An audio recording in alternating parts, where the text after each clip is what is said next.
Hi everyone. తెలంగాణలో 2025లో జరిగినటువంటి TET ఎగ్జామ్లో ఇచ్చినటువంటి కొన్ని ఫిజికల్ సైన్స్ బిట్స్ అనేవి డిస్కస్ చేయబోతున్నాం. దాంట్లో భాగంగా ఈ వీడియోలో ఒక ఇంపార్టెంట్ మోడల్ డిస్కస్ చేయబోతున్నాను. ఖచ్చితంగా చూడండి. క్వశ్చన్ చూడండి. 80 kg object is acted upon by a constant force of 480 newtons.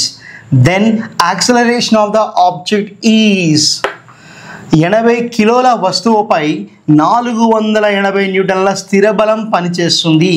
అయినా ఆ వస్తువు యొక్క త్వరణము. ఇది మనకి 5th January 2025 షిఫ్ట్లో ఇచ్చినటువంటి question. Options 1/6 metre per second square, 6 metre per second square, 6/10 metre per second square and 10/6 metre per second square.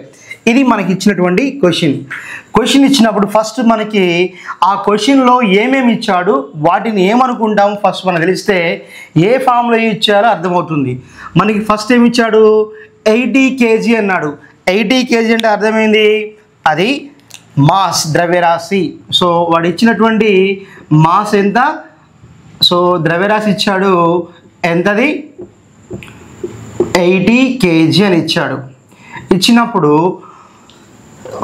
ఆ వస్తువు మీద ఎంత ఫోర్స్ పనిచేస్తుందంట, 480 న్యూటన్స్. ఎంత బలం పనిచేస్తుంది, 480 న్యూటన్ల స్థిర బలం పనిచేస్తుంది. కాబట్టి మనకి ఇచ్చినటువంటి ఫోర్స్ బలం ఎంతట, 480 న్యూటన్స్. సో ఒక వస్తువు మీద ఎంత బరువు ఉన్నది, 80 kgలు ఉంది. దాని మీద 480 న్యూటన్స్ అప్లై చేస్తే అది ఎంత యాక్సలరేషన్, ఎంత త్వరణంతో ప్రయాణిస్తుంది, అది మనకి ఇచ్చినటువంటి question.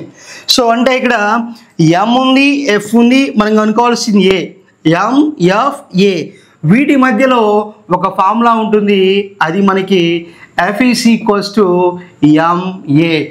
F is equals to MA అనేది మనకి న్యూటన్ సెకండ్ రెండవ నియమాన్ని తెలియజేస్తుంది. సో కాబట్టి F is equals to MA. దాని నుంచి మనం ఏం రాసుకోవచ్చు, A is equals to F by M రాసుకోవచ్చు. A is equals to F అంటే ఎంత అన్నాము, 480 న్యూటన్స్ అన్నాము, బై ద్రవ్యరాశి ఎంత అన్నాడు, 80 kg అన్నాడు. కాబట్టి ఇక్కడ మనకి 0 0 క్యాన్సిల్.